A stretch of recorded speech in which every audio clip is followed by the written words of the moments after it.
ওইব কিছু একটা শুক্রবারে সুদ্ধা ফ্রি থাকে শুক্রবারে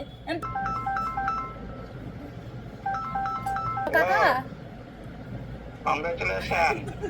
থ্যাংক ইউ আশীর্বাদ কইরো গোল্ডেন প্লাস পাইছো তো হ্যাঁ কি মিষ্টি খাইবা এই ভগবান ডাকে দাও ভগবানে যা খাইতে চায় তারপর সব খাবে আচ্ছা ঠিক আছে আচ্ছা এটা আয়শা আদরও করলা না তুমি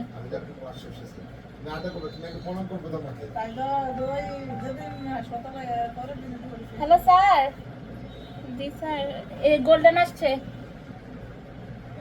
হায়ের মধ্যে কত পাইছি জানেন আরে আমি দেখছি তো জিজ্ঞেস করেন আমারে 98 অঙ্কে 95 এটা 5 টাইম থেকে আমি আসলে ভুল দিছিলাম হ্যাঁ আচ্ছা আচ্ছা আচ্ছা হ্যালো এভরিওয়ান, প্রথমের দিকটা দেখে তো বুঝেই গেছে এটা আমার রেজাল্টের দিনের ভিডিও।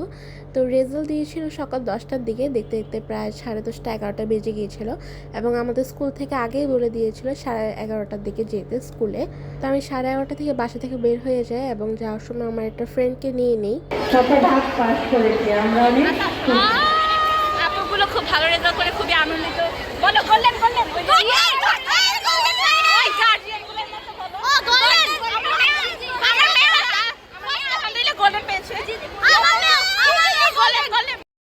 গাইস আজকে আমরা শেষবার মতো বিদ্যালয়ে এসেছি আর আসবো না জীবনেও না মার্কশিট নিতে হলেও আসতে হবে। হ্যাঁ আর কবে ও সার্টিফিকেট নিতে আসবো লাস্ট টাইম আচ্ছা হতে পারে সার্টিফিকেট রাখবে না আর আমরা আসবো না একদম আসবো টিচার হিসেবে গার্ড দিতে টিচার না তোর আমাকে দেখা যাচ্ছে না। থাক আপু আপনি তুমি কি আমাকে আপনি স্কুল ড্রেস পরে এসেছেন আপনি বঞ্চিত আমরা আউট ড্রেস আমরা তোমরা আউট ড্রেস পরে আসছো তোমরা বঞ্চিত। আমরা আউট ড্রেস আমরা খুঁজছো আর স্কুল ড্রেস ও আচ্ছা কি পেয়েছেন আপু আপনি? আপনি কি পেয়েছেন আপু? আমি গোল্ডেন ও গোল্ডেন গোল্ডেন গোল্ডেন গোল্ডেন। তারপর স্কুলে গিয়ে সবার সাথে দেখা করি এবং স্কুলে আমি তেমন ভিডিও শেয়ার করছি না, কারণ আমাদের স্কুল থেকে একটা রেস্ট্রিকশন আছে এবং ভগবান দিলে আমাদের সবার রেজাল্টই খুবই ভালো হয়েছে। স্কুল থেকে 1টার দিকে বের হয়ে আমি গোল্ডেন স্পুনে চলে যাই। মাকে আমি আগে থেকে বলে রেখেছিলাম আমার রেজাল্ট ভালো হোক বা খারাপ হোক আমি গোল্ডেন স্পুনে দুপুরে লাঞ্চটা করব। তো লাঞ্চটা নিয়ে আমি বাসায় চলে আসি এবং বাসায় এসে দেখি আমার বড় ভাই হচ্ছে গিয়ে আমার জন্য কিছু চকলেট গিফট নিয়ে এসেছে এবং থ্যাংক ইউ সো মাচ। এটা আমার রেজাল্ট উপলক্ষে পাওয়া ফার্স্ট গিফট এবং চকলেটটা আমার খুবই পছন্দ। সো এটাই আমার কাছে আসলে বেস্ট গিফট লেগেছে। তো তারপর বিকালবেলা আমি আর বাবা একটু বের হয়েছিলাম মিষ্টি কেনার জন্য, বাট আসলে কোনো মিষ্টি আমরা পাইনি। মিঠাই গিয়েছিলাম ফার্স্ট, আমরা মিঠাই থেকে কাঁচাগোল্লা চেয়েছিলাম বাট কাঁচাগোল্লা ছিল না।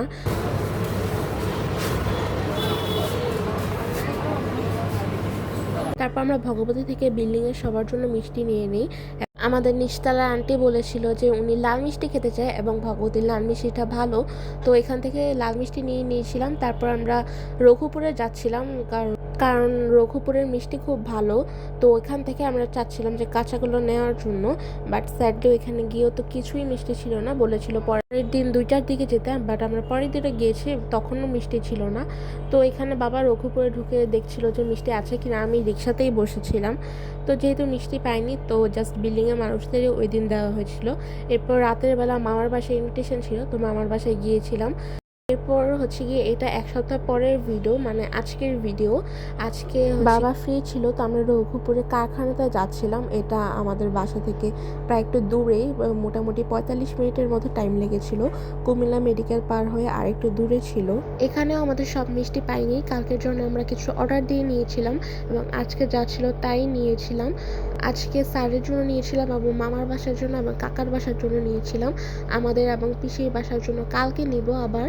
তো এখন হচ্ছে গিয়ে স্যারের বাসায় যাচ্ছিলাম। স্যারের বাসায় যেতে এখান থেকে আধা ঘন্টার মতো টাইম লেগেছিল। ওইখানে গিয়ে প্রায় অনেকক্ষণই আমরা গল্প করেছিলাম। স্যারের বাসা থেকে বের হয়ে আমি আরেকটা ম্যামের বাসায় গিয়েছিলাম। এই ম্যামের কাছে আমি 5 বছর ইংলিশ পড়েছিলাম। তো গিয়ে দেখলাম ম্যাম বেশ অসুস্থই ছিল। তো তারপর হচ্ছে গিয়ে আমরা মামার বাসায় গিয়েছিলাম। মামার বাসায় মিষ্টি দিয়ে বাবার হাতিলে কাজ ছিল, তো বাবা হাতিলে গিয়েছিল এবং হাতিলে উপরে যেহেতু পিৎজা বার্গ, তো আমাকে পিৎজা বার্গে বসিয়ে দিয়ে গিয়েছিল।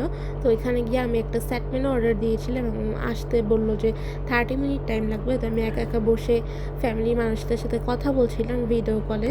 তারপর খাবারটা চলে আসার পর আমি গোপাল ভাঁড় দেখতে দেখতে খাবারটা খেয়ে নিলাম এবং নিচে চলে আসি। নিচে এসে দেখে যে বাবা তখনও কথা বলছিল, তো আমি পুরোটা হাতিল ঘুরে দেখছিলাম এবং এই বেডটার মতো কিন্তু আমার বাসার বেডটা, বাট এটা একটু বেশি সুন্দর। তো এবং এই সোফাটার বড় সাইজটা কিন্তু আমাদের বাসায় আছে। আমাদের বাসার ম্যাক্সিমাম ফার্নিচারই হাতিল থেকে নেওয়া হয়েছে।